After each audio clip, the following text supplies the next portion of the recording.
Obrigado a todos por estarem aqui. Não sei se estão muitos do outro lado. Estamos a fazer, eu já dei aulas online. Desta vez tenho as vossas caras. Muitas vezes com os meus alunos não tenho sequer caras. Não fazemos ideia quem é que é o nosso público por enquanto. Sabemos que temos aqui já uma mensagem do Pedro Faro. Olá, Pedro. Mas não sabemos o que é que está o resto do público que está a acontecer. Isto é a primeira vez que a Feira Gráfica tem um site com chats online. Estamos a fazer as conversas todas devido à pandemia, tudo em online. Os lançamentos também. A feira está a acontecer não como feira, mas como exposição neste momento no Pavilhão Branco, até dia 11 de outubro. E temos uma exposição porque era impossível estarmos fisicamente no Mercado de Santa Clara. Questão de espaço, só os próprios editores eram mais do que a lei neste momento nos permite estar num espaço fechado. Então decidimos propor à EGA fazer uma exposição das edições que saíram entre outubro e novembro do ano passado, que foi quando foi a última Feira Gráfica até agora, e de alguma forma homenagear todos os editores que continuaram a lutar pelas publicações e a querer trazer produtos cá para fora, apesar da pandemia, apesar de todas as questões que estamos a viver neste momento, e por isso intitulámos a exposição de Continuar a Publicar. A exposição tem 4 salas, que são as 4 salas originais do Pavilhão Branco. Cada um dos curadores preenche uma das salas com edições que escolheu. Os curadores sou eu, Filipe Valadares, o Xavier Almeida, que está aqui embaixo também num quadradinho aqui ao lado, o Emanuel Cameira e o Gonçalo Duarte. E, portanto, eu queria começar por agradecer à Câmara Municipal de Lisboa, que desde o início resolveu apoiar este setor tão particular das edições de autor, livros de artista, todas estas publicações que acabam por sair em póster, em zine, em livro, em vários variadíssimos formatos, mais ou menos, no sentido mais ou menos alternativo, sendo que isso vai ser uma das conversas, debatemos exatamente essa questão durante esta feira. E, além da Câmara Municipal, agradecer à EGEAC que nos cedeu o espaço entre exposições do Pavilhão Branco e muito gentilmente nos apoiou com todo o apoio na produção técnica das pessoas e dos materiais e toda a ajuda que tem sido possível para estarmos num sítio incrível dentro do jardim do Museu de Lisboa, com aqueles jardins, as árvores, tudo ali à volta, e foi uma estreia auspiciosa ontem, que tivemos muita gente, esgotámos as folhas de sala, tanta gente que havia, e neste momento o pavilhão tem uma limitação de público, pela questão da pandemia, mas mesmo assim as pessoas têm feito fila à porta e têm relativamente rapidamente consegue-se entrar, depende um bocadinho dos dias, mas durante a semana seguramente vai estar mais tranquilo, e portanto convido-vos a vir ver a exposição e a acompanhar as várias talks que vão estar a acontecer aqui online. Então, começamos hoje com a primeira talk. Queria agradecer muito a todos vocês que estão aqui. Não sei se é a vossa primeira vez nestas secções digitais destas conversas. Tenho muita pena de não podermos estar a fazer isto ao vivo. Seria bastante mais interessante, provavelmente. Teríamos outra vivência, mas pronto, também faz algum sentido, como estávamos a dizer há bocado, temos uma feira gráfica e de repente parece que estamos dentro de uma banda desenhada, cada um aqui no seu quadradinho, a interagir com os outros quadradinhos. Foi a primeira coisa que eu pensei quando imaginei que íamos estar 7 pessoas aqui a fazer uma conversa online. E então, começamos com este tema do ativismo gráfico como um território da edição, como espaço de afirmação de identidades.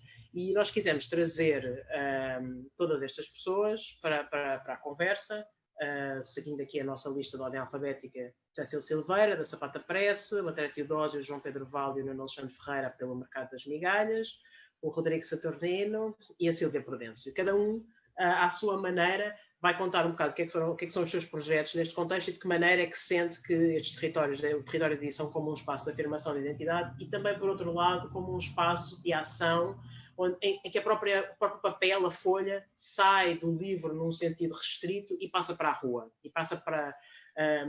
grande parte desta edição tem um lado, temos que lhe chamar literalmente político, e que é esta ideia toda do que é a nossa ação no mundo, como livros, como edições, e também como é que isso passa para a rua em termos práticos e da vivência do livro. Há todo um historial desde de jornais que eram postos na rua colados e que se podia ler, de cartazes que têm sido, em várias épocas, em momentos de crise, em momentos de revolução, que têm sido colocados nas ruas para provocar e para trazer novas ideias para a rua, em todos os sentidos, bons e maus, obviamente.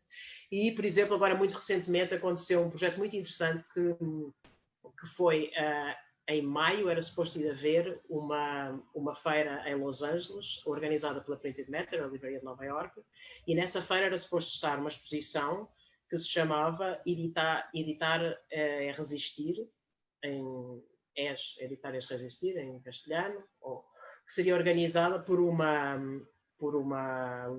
editora mexicana que se chama El Gato Negro, e que era uma compilação, que fazia uma exposição que seria uma compilação de cartazes de rua que estavam desde as últimas manifestações que aconteceram o ano passado, em outubro, novembro, eles começaram em outubro, novembro de 2019, no Chile, e que uma série de pessoas vieram para a rua e começaram a trazer cartazes para a rua, e a fazer cartazes na rua. E houve um grupo de pessoas que começou a recolher esses cartazes, criou um arquivo, e esse arquivo existe neste momento online, e era uma exposição disso que acabou por se tornar também um género de uma zine, um calhamaço-zine, porque é muito grande, porque não houve feira e, portanto, eles não puderam fazer a exposição e também fizeram uma série de conversas online sobre isso. Eu penso que neste momento, com tudo o que está a acontecer no mundo em geral e nos Estados Unidos em particular, a Printed Matter está a fazer uma recolha também de cartazes que estão a acontecer em Nova Iorque. E, portanto, essa situação está cada vez mais premente nas nossas vidas. A pandemia veio, obviamente, aumentar o estado de sítio, né, digamos, em que muitos países e muitas situações que já existiam, sociais, económicas, políticas, estavam a acontecer,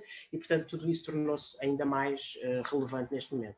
Quando falamos de identidades e da afirmação das identidades aqui, estamos a falar de uma forma muito aberta e muito genérica. Falamos de identidades de género, identidades de sexualidade, de raça, pontualmente poderiam ser identidades religiosas. Não temos aqui, apesar de termos um saturnino, não estamos a assumir aqui como uma identidade religiosa, mas vamos falar de direitos feministas, várias identidades diferentes, e é exatamente nesse sentido de abertura que nos interessam também os vossos projetos. E começando pelo João Pedro Val e pelo Nuno, nós já estivemos ligados na edição de uma das vossas zines do P-Town, e, portanto, queria que vocês contassem um bocadinho este projeto que nos uniu e das quais já fizeram vários formatos diferentes, não é? Pronto, não nos precisamos alongar muito, e depois passarmos a este novo projeto que estão a fazer com o André, que irá começar fisicamente para podermos ver no próximo fim de semana, que estamos com muita vontade de conhecer o que é que são estas migalhas. Se calhar agora podia ser uma boa altura para falar com a Cécil da Sapata. Sim, claro. Que também costuma estar presente em feiras, até... Nas outras feiras gráficas também. Sim, feiras gráficas. Na Feira da Estrela Decadente. Na antiga Feira Morte, Feira Zombie. E também a Sapata Pressa é só por si já um ato de guerrilha, não é? E o próprio nome é subversivo. Talvez guerrilha seja exagerado, mas pronto, da ação. Guerrilha urbana, talvez.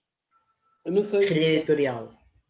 Poderias, sei lá, falar um bocado e fazer a ponte também até com o que estava a dizer o João Pedro e o Nuno Alexandre da publicação, que de repente era a única coisa que vá lá, a única, entre aspas, coisa que eles conseguiam fazer em P-Town, não é? Porque não tinham meios, então essa relação da escassez com a publicação também.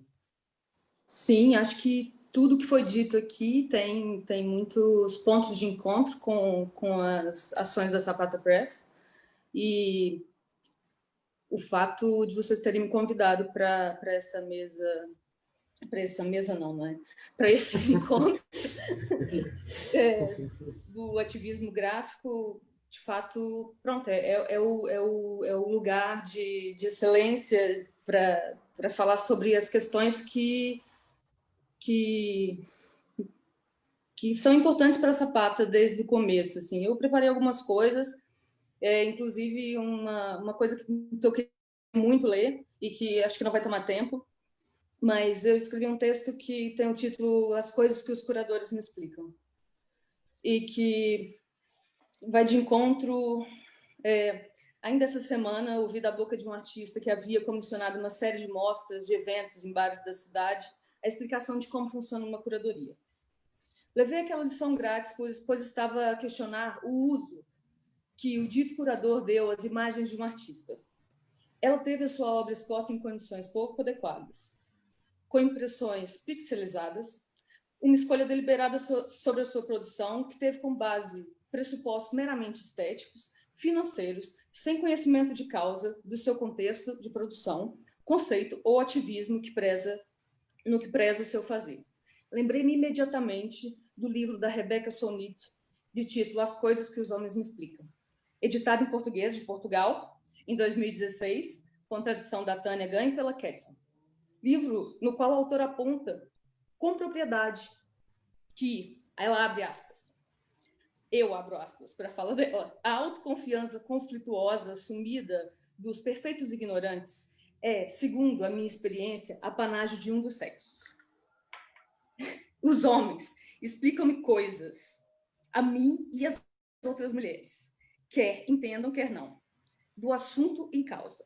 Alguns homens, fecha aspas. Tomo de empréstimo a máxima do livro da Rebecca Solnit para dar título à minha fala sobre ativismo gráfico, pois, tendo sido assignada como mulher ao nascimento, vinda de um país periférico no que diz respeito ao sul global, e tendo como país de acolhimento Portugal, que teme perpetuar diversos traços colonialistas em pleno século XXI, sou diariamente confrontada com atitudes que exigem de mim ativismo e afirmação no também periférico fazer dos fanzines em banda desenhada. Todas as instâncias da minha vida foram afetadas pela violência estrutural. Se as vossas não foram, que privilégio. Apenas a partir da minha atividade como propositora do Small Press, de fanzines feministas, de cariz interseccional, ao qual dei o nome Sapata, eu pude de fato me entender como sujeito com agencialidade num contexto migratório. Uma editora pode ser uma curadora, caso queira, ou ativista, ou facilitadora, ou chefe. Todos esses são cargos políticos. Nem todos questionam as hierarquias instituídas do fazer das artes gráficas. Portanto, desde 2017, com a proposição da Sapata Press, eu deixei de lado as artes duras. Meti no bolso, para não dizer outro sítio, também delicioso, os mestrados em crítica de arte, pós-graduações, literaturas, curadoria. Sim, parece que eu sabia do que se tratava. A proposta da Sapata foi, desde sempre, desestabilizar os conceitos de curadoria, ter uma possibilidade de gestão da edição coparticipada, onde as decisões, os lucros, fossem partilhados de forma digna. Em suma, a ideia de ativismo partia da lógica interna do processo, de uma lógica externa de não colaborar com estratégias institucionais de apagamento e de lógica capitalista hegemônica.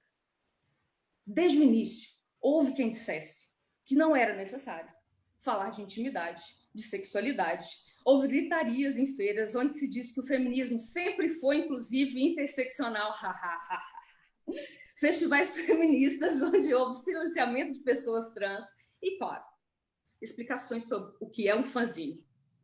A Sapata sobreviveu, mesmo com todas as barreiras estruturais durante 3 anos. Nós gritamos, esbravejamos, talvez tenhamos chegado a arranhar a superfície da narrativa hegemônica da BD por cá. Cagamos na curadoria, publicamos mais de 2 dezenas de autores diversos, fizemos parceria e trouxemos mais um amigo também.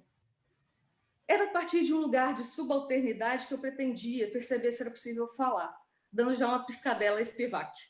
No contexto de um país cuja lógica colonial não deixou de valer em tantos campos da experiência das pessoas.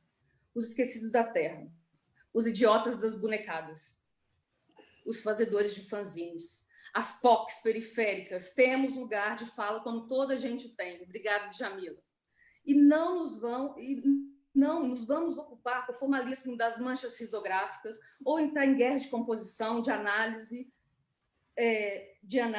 objetual, de fanzines e dos cartazes de uma guerrilha que mantém as hierarquias de poder que perpetuam desigualdades sistêmicas, em que artistas são usados para atingir parâmetros de diversidade e representatividade da atual agenda política da arte. Só para lembrar que a Sapata, assim como fufa, travesti, paneleiro, queer, é um insulto. Insulto esse que tantas vezes me fez chorar na infância e na adolescência e que me estigmatizou socialmente. Eu aproveito para dar a notícia de que a Sapata vai deixar de existir no fim de 2020. Sim, a Sapata vai morrer de Covid, ela vai morrer de xenofobia, de racismo, de desigualdade estrutural, de machismo, de violência doméstica, de capitalismo de vigilância, de Google, e seja mais lá o que for. Mas ela não vai morrer de vergonha. Finalmente, obrigada pela curadoria da Feira Gráfica e por esse espaço.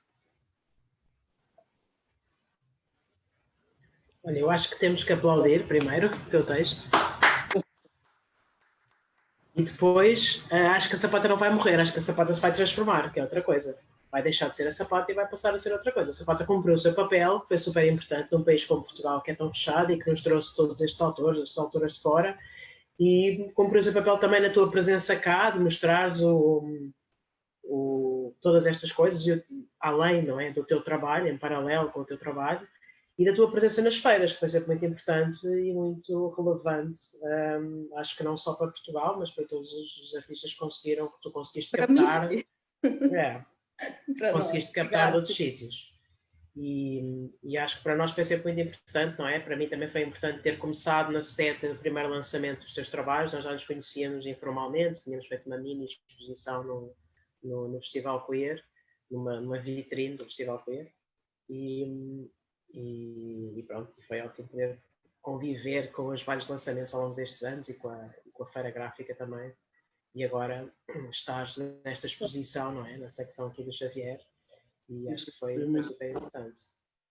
Foi muito importante o aparecimento da sapata, criou um espaço que não existia antes nas publicações da autora em Portugal. Foi mesmo muito importante. E é importante. Exato. Desculpa, eu só fiz isso, eu só pude produzir essa fala e queria lê-la, porque para mim é um momento muito complicado e ao mesmo tempo emocional, e é isso. Importante. Obrigada. E se cá passávamos ao Rodrigo, passávamos à rua ou ao projeto gráfico, que nem sempre tem a ver com a rua. Conta-nos um bocadinho, se cá o Xavier pode apresentar melhor do que eu o teu trabalho. Xavier, quer dizer alguma coisa? O Rodrigo Saturnino, nós estivemos a falar antes das 4h30, e o Rodrigo disse que gostava de focar mais a conversa num trabalho de identidade que ele tem produzido, em termos gráficos, e a relação do desenho que importância que tem o desenho na relevância das identidades, e diria também talvez na reprodução e na curadoria, na disseminação. Gostávamos de ter essa opinião do Rodrigo. Estão me ouvindo? Sim. Okay. Antes eu queria antes de agradecer a todo mundo, eu queria agradecer a Cécio pelo texto. Né? Eu me junto a você nesse texto. Claro, estamos juntos. Estamos juntos. Mas agradecer também a Xavier e a Filipa pelo convite, pela insistência, né, em produzir coisas ainda nesse tempo de pandemia. É muito interessante ver que a gente tem tentado suprir essa ausência, né, da presença através do digital, e é uma forma alternativa que faz a gente continuar a fazer coisas. Eu fico muito satisfeito, né, de poder participar desses momentos, porque meu trabalho ele é muito recente. Eu resolvi mostrar meu trabalho tem pouco tempo. Eu já moro aqui em Portugal tem muitos anos já. Eu sou da área da sociologia, né? Minha área de origem é sociologia, sou acadêmico e tenho digamos, uma veia artística que eu resolvi assumi-la alguns anos atrás, eu acho 2 anos atrás, e por isso muita gente às vezes me pergunta, eu nunca te vi nas cenas, né? Nunca te vi por aí, mas eu estava em outros lugares. Agora resolvi trabalhar mais as questões da arte em mim por causa de uma busca pessoal, e acho que algumas pessoas podem até me compreender, que é em relação à identidade negra e à identidade LGBTQI relacionada à questão racial. Infelizmente, dentro do mundo artístico, a presença negra ainda é muito pouca, é muito pequena. Quando ela existe, ela é muito silenciada ou muito controlada, né? Eu vejo que há pouco espaço, é diferente, eu até queria deixar isso mais clarificado. O que eu vejo é que tem acontecido muitas oportunidades para as pessoas negras LGBTQI+, mas tem surgido pouco espaço, ou seja, as oportunidades são diferentes de espaço.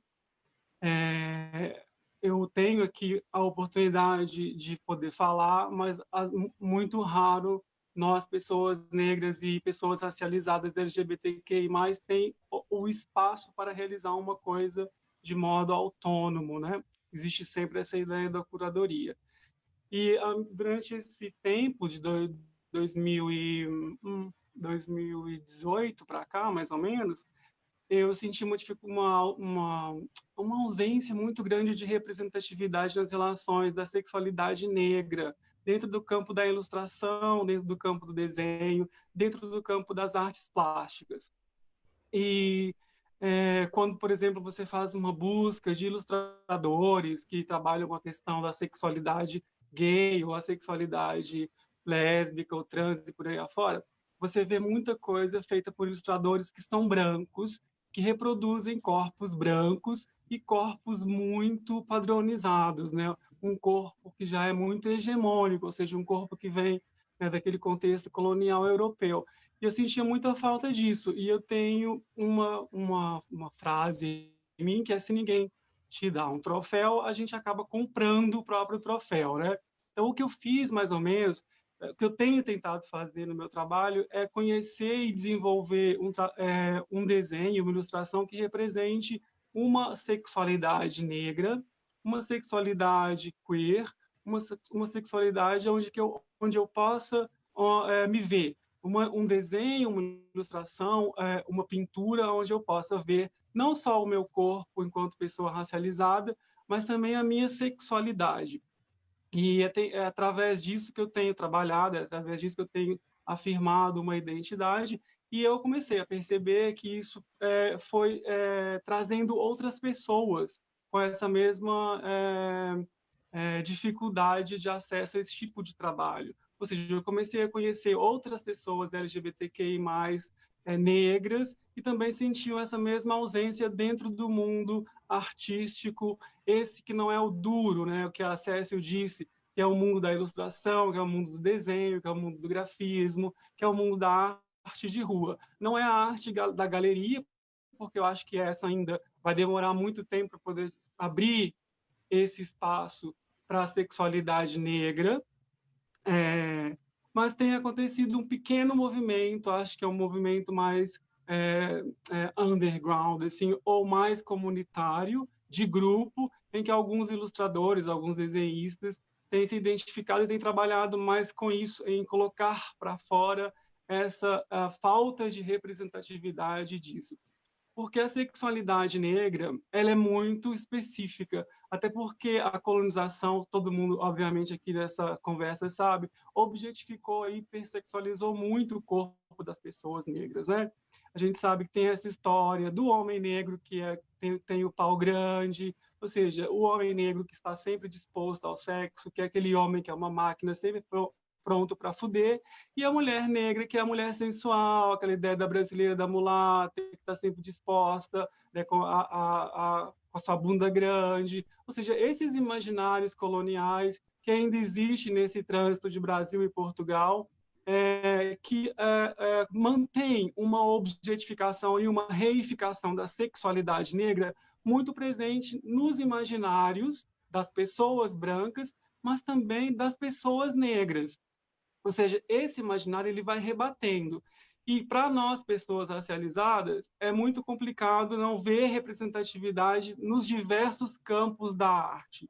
Porque a arte é imagem, a arte é um reflexo de uma sociedade, a arte representa aquele momento social que nós vivemos. Geralmente, os artistas fazem isso, tentam reproduzir uma realidade em que eles vivem.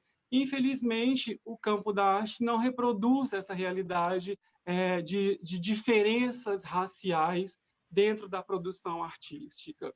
E foi desse sentimento, né, voltando, que eu comecei a desenhar, comecei a trabalhar a questão da sexualidade negra nos desenhos, para eu não só me sentir representado, de um processo de cura dessa sexualidade que foi construída ao longo do tempo de modo errado em relação às pessoas negras, as pessoas que são racializadas, ou seja, a reificação do corpo negro, né? E, para mim, do ponto de vista pessoal, eu sempre, quando eu falo, eu conto muito da minha experiência pessoal, que é uma coisa que eu sinto falta demais nos próprios artistas, que contam muito dos processos criativos, mas não contam da sua experiência pessoal dentro do processo criativo, né? Ou seja, pouca vulnerabilidade dentro desses processos são mostradas, e eu acho que, para mim, faz muito bem falar disso. Quanto mais eu falo, mais eu afirmo uma sexualidade própria que não necessariamente se conecta com a sexualidade errada que a colonização portuguesa, principalmente, criou para nós, pessoas que vêm de países que têm histórias relacionadas ao colonialismo, né? E, além de trabalhar com essa ideia de cura, o meu desenho também tem tentado trabalhar com a questão da crítica, dessa crítica colonial em relação ao corpo masculino negro, principalmente, porque o meu lugar de fala é o lugar do homem cis, do homem negro, cis, racializado, brasileiro, imigrante, por aí afora, e como também tem ajudado outras pessoas a poder falar mais e a sentir que podem se ver representadas de uma forma mais humanizada, digamos assim, dentro da ilustração, dentro do desenho. Se vocês, por exemplo, fizerem um pequeno exercício para confirmar o que eu estou falando, vocês podem, por exemplo, entrar no Instagram, que hoje é uma plataforma de divulgação de muitos artistas autônomos, independentes e não só, mas façam uma busca por uma hashtag simples, que é gay illustration, gay drawing, ou ilustração gay, ilustração desenho gay. Vocês vão ver só desenhos com pessoas brancas. Vocês vão ver corpos brancos, corpos geralmente musculados, sem quase zero de representação de corpos negros e corpos que não entram dentro desse padrão europeu hegemônico de musculado, magro e por aí afora. Isso é um sintoma de que há pouca visibilidade ou há poucas pessoas trabalhando com esse tema. E o meu trabalho começou a ser desenvolvido a partir desse sentimento de ausência. É isso, gente, por enquanto. Sim, eu acho que isso também tem a ver com... não é? Culturalmente fomos sendo formatados, não é?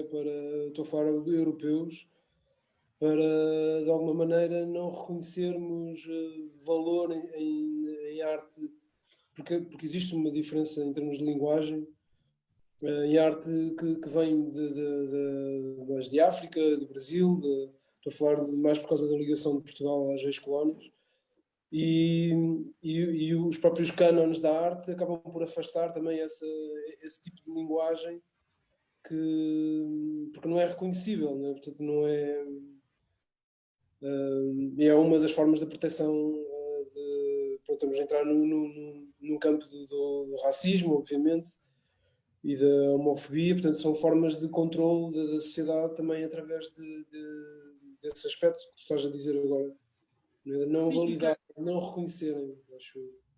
E o que acontece dentro desse universo é que nós, pares, vamos nos reconhecendo uns aos outros. Ou seja, a arte que eu produzo, ela chega numa pessoa negra, numa pessoa racializada, numa pessoa queer, com uma força muito maior do que uma pessoa branca receberia, do que uma pessoa que não é queer, que não é negra, receberia.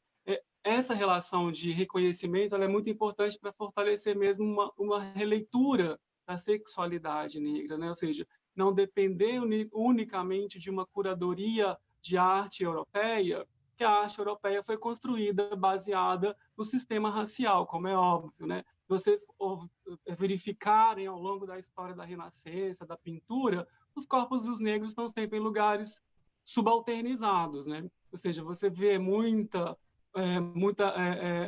louvor ao império, aos corpos brancos, enquanto que os corpos negros sempre estão em lugares mais de humilhação, né? Não, é impossível achar em períodos anteriores ao que nós vivemos hoje uma recorrência de valorização do corpo negro como o corpo branco era feito. Ou seja, esse movimento de reconhecimento entre nós artistas negros e queer, ele é muito importante também para fortalecer um novo valor em relação a esse valor de arte europeia que foi construído baseado nesse sistema racial. Uhum. Além do Rodrigo, que está presente na secção do Xavier na exposição da Feira Gráfica, há também uma outra autora brasileira, a Carolina Ellis, que também retrata este tema da questão racial e também tem uma série de cartazes que também já tem estado noutras feiras e noutros projetos, e que é muito interessante e que também tem muito pouca visibilidade aqui em Lisboa ou em Portugal em geral, não é? E que tem um trabalho também muito relevante. Não me lembro se há mais algum autor, Xavier, contigo que trata estas questões. Sim, a Carolina Ellis também tem estado a trabalhar com a Estrela Decadente. Pronto, temos estado muito através também da Ana Cachola e da Ana Menta, temos trazido tentar de alguma maneira fazer com que estas franjas sejam representadas e que, porque existe realmente um bloqueio, e era o que o Rodrigo estava a dizer em relação a isso, não só em termos em termos sociais, como depois acho que em termos linguísticos também.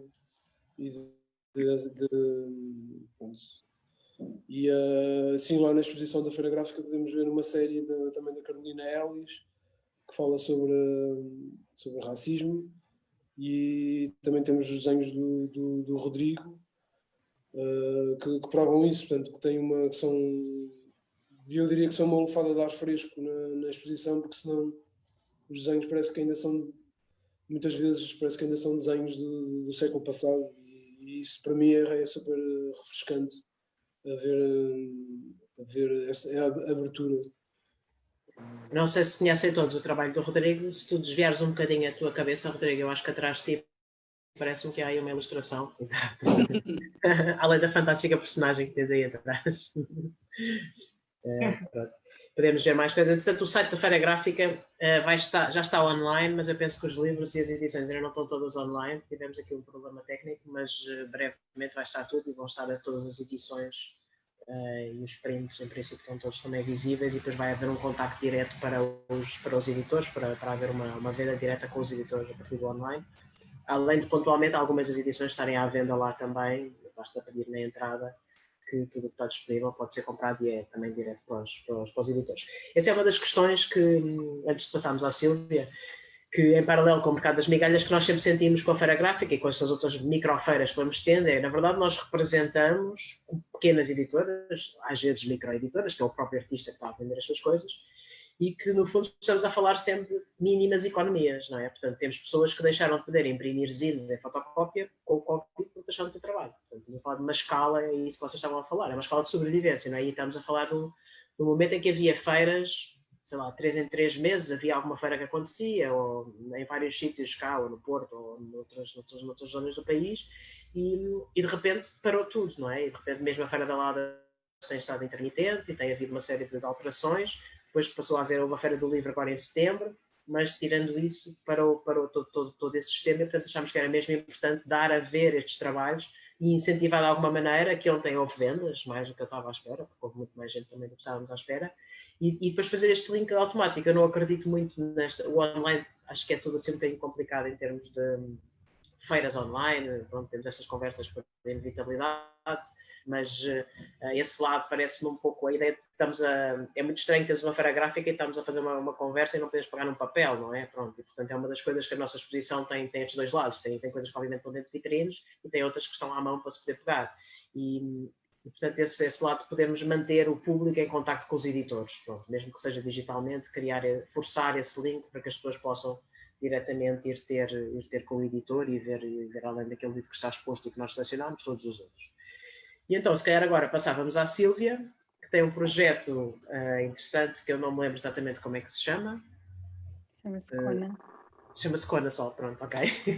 E que foram uma série de cartazes que estiveram espalhados pela cidade, que entretanto também foram uma série de serigrafias em sacos, que tivemos à venda também na Feira Gráfica do ano passado, por acaso, e que eu penso que em breve passarão a ser outra coisa também, que gostava que tu nos pudesses falar um bocadinho disso. Não sei se se tens imagens que se possam ver, não sei se toda a gente conhece.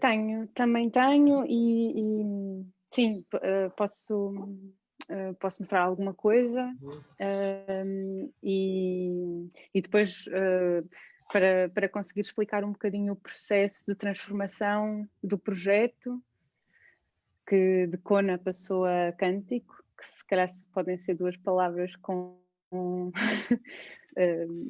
mitologias completamente distintas ou até mesmo opostas, e curiosamente o projeto parte mesmo de um certo conflito em torno, se calhar, de agora pensando nisto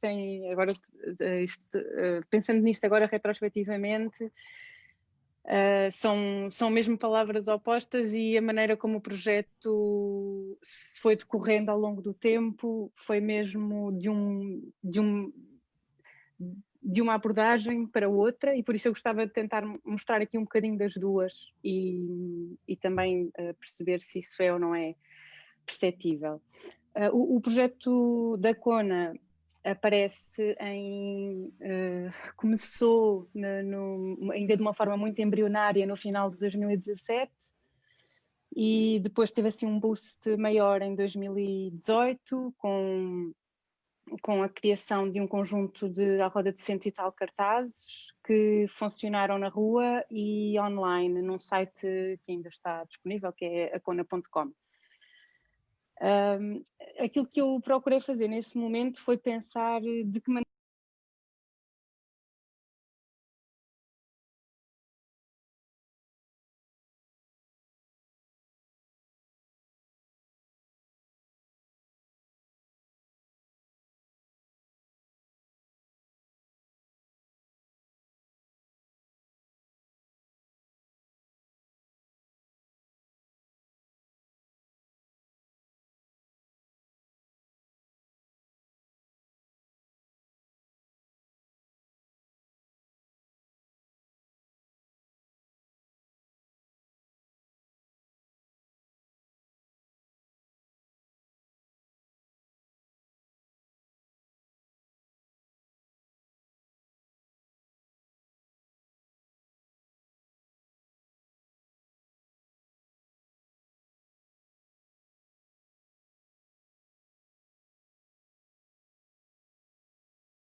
não sei, sim.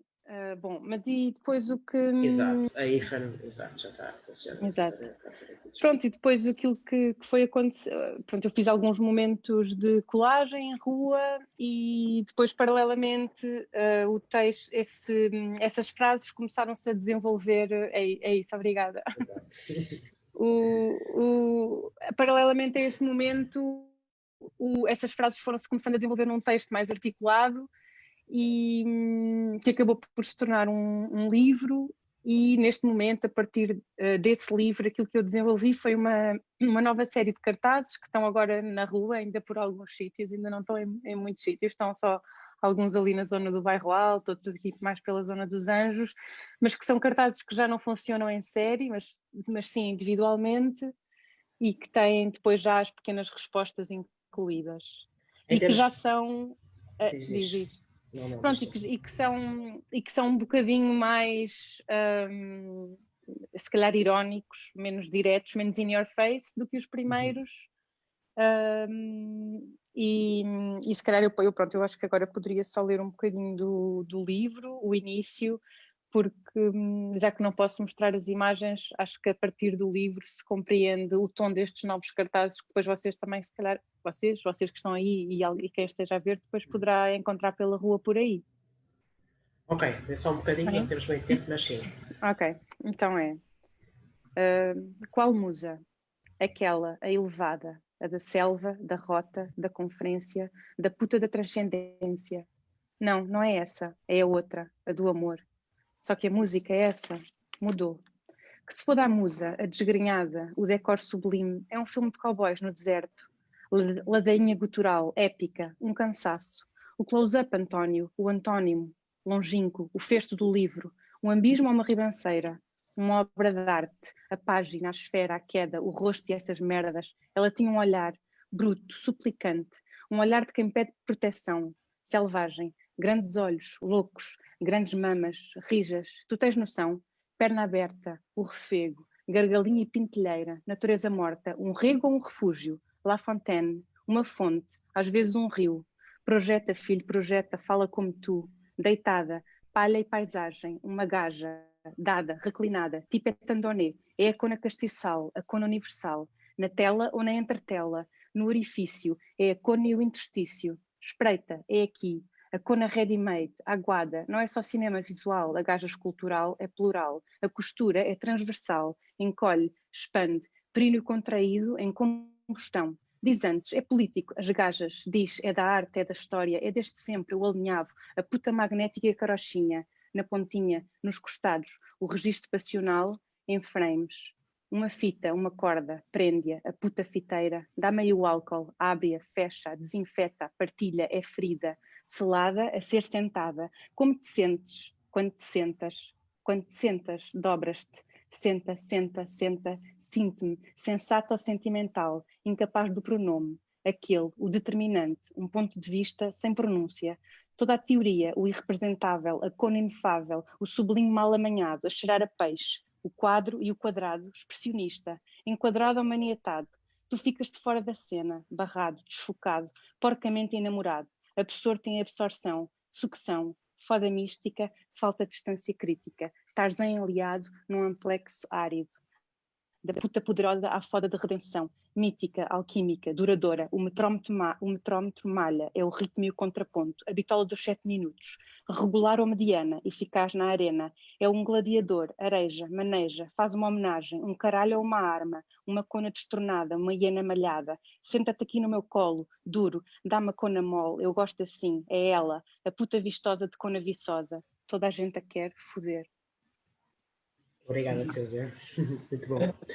Nunca tinha ouvido ler isto, mas funciona muito bem, muito bom. Rodrigo, olha, eu ia-te pedir que tu pusesses o link do teu site aqui nas conversas, no toque, está bem? Para podermos chegar com isso aqui registado, uma vez que não deu para estarmos a ver mais imagens. Mas pronto, todos perceberem de falta, acho que as imagens, as pessoas terão vontade de ir ver as imagens seguramente, além de as poderem ver.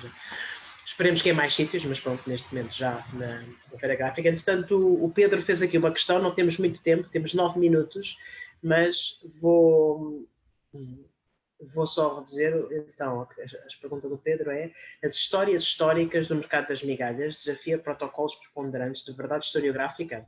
Com que objetivo? A historiografia queer terá de assumir novas metodologias, fontes e formas de escrita? Se calhar isto não tem que ser só respondido pelo mercado das migalhas, mas se vocês quiserem fazer mais algum comentário. Sim, acho que estamos bastante claros em que há protocolos de verdade que não servem para fazer uma historiografia da comunidade LGBTQI de mais valências, porque normalmente estão assentes justamente em cultura material, observação participativa, ou então relatos que já estão academizados e tornados canónicos, e portanto aquilo que é preciso fazer é mesmo pôr em causa a objetividade de determinadas leituras históricas, que não são objetivas, mas estão estruturadas todas de forma a fundamentar, a fomentar aquilo que é preponderante e que tem mais poder e que quer controlar os outros. Portanto, a higienizar comportamentos, a higienizar redes sociais, a higienizar, como o Rodrigo estava a dizer, ou a conservar ou a elevar esteticamente determinados tipos de corpos em detrimento de outros, subjugamos, e portanto aquilo que nós tentamos fazer é justamente utilizar as memórias fracas, os imaginários suprimidos, a tentativa de rearticulação e especulação sobre fragmentos materiais ou imateriais, a utilização ou a utilização, não, a ressignificação de determinadas práticas informais e estratégias, portanto,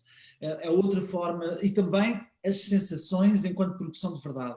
Isto é, se alguém não se sente enquadrado, não é enquadrado, contemplado numa determinada historiografia ou numa determinada versão da história, o sentimento é tão verdade como a fotografia. E, portanto, ela vem de gramáticas familiares, gramáticas sociais, etc. E, portanto, é ter em conta que se alguém não se sente ou não contemplado perante uma narrativa, que essa sensação é uma forma de verdade. Como a luz que entra no nosso corpo, como o som, como a radioatividade. São tudo coisas reais, apesar de parecerem irreais. Simplesmente houve procedimentos e protocolos de verdade que não permitem esse tipo que fizeram uma hierarquização de valores. E nós temos que parar com essa hierarquização de valores, porque atrás da hierarquização de valores vem a hierarquização identitária, etc, etc, etc. É isso. Da minha parte. Se mais alguém quer dizer alguma coisa, eu gostava só então de clarificar. No próximo domingo, dia 11, vai acontecer o Mercado das Migalhas, no Jardim do Príncipe Real, mais ou menos em... Vai acontecer esta versão do Mercado das Migalhas. Esta versão, a primeira versão. E em que horário, mais ou menos? Das 10 às 8. Okay. E se alguém tiver interesse em criar um novo Mercado das Migalhas, fala com vocês, digamos assim. Nós vamos levar umas pistolas, não é? Tem que existir e não vamos ser nós a fazer. Não, tem que existir, não é? Sim, vamos. Vocês vão ter tendas? Não, é tudo ao ar livre. Não, é tudo ao ar livre, até porque tinha sido pensado para o verão.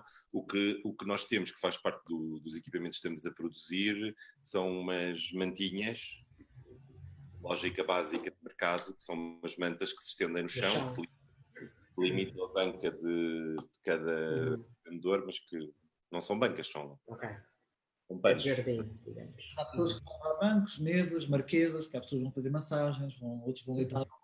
A única questão que se põe a partir de agora é a questão do clima, não é? Pronto, é o problema das feiras ao ar livre nesta partida desta altura do ano.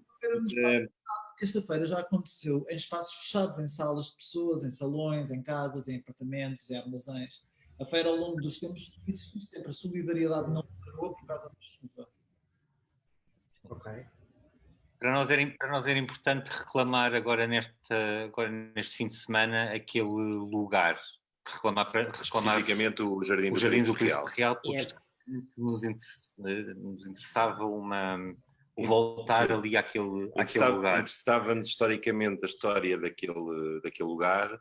E como a nossa ideia inicial, ou quando nós começámos a pensar nisto, foi a seguir ao cancelamento massivo de tudo o que era eventos, mas especificamente do Arraial Pride, e a primeira data que nós avançámos foi o 28 de junho, interessava-nos fazer no Jardim do Príncipe Real, porque eu e o João Pedro estivemos presentes no primeiro Arraial Pride, que se realizou em Lisboa, que foi em 97, que foi exatamente meia dúzia de banquinhas de alguns bares dali do Príncipe Real e do bairro Alto e de associações, e foi ali naquele jardim, no Príncipe Real, e portanto interessava-nos estar a reativar o mercado, ou esta primeira reativação fosse feita ali naquele sítio. Aliás, porque se nós optado logo por outro espaço, se calhar teria sido muito mais fácil a realização do mercado do que tem vindo a ser nas negociações com a Junta. Mas o mercado não tem que ser feito. Portanto... Este primeiro era para ser lá, mas pode ser noutros sítios. Deixa-me só interromper-vos, que o Rodrigo tem uma pergunta e nós só temos 5 minutos. Diz, Rodrigo, força. Eu queria fazer uma pergunta para o João Pedro Vale e para o Nuno Alexandre. Uns amigos meus aqui pediram para fazer essa pergunta em relação àquela exposição que vocês estão fazendo no Stolen Books. Uhum. Quando a gente viu o quadro que vocês representando lá a questão do Race Debt, eu recebi alguns comentários sobre aquilo, não foram comentários muito positivos, querendo entender o motivo de vocês terem utilizado aquela representação de corpos, principalmente porque eram só corpos brancos e não tinha outros tipos de corpos naquilo. Provavelmente não é a primeira vez que vocês vão responder isso, mas queria ouvir de vocês.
era uma questão, como é que se fez?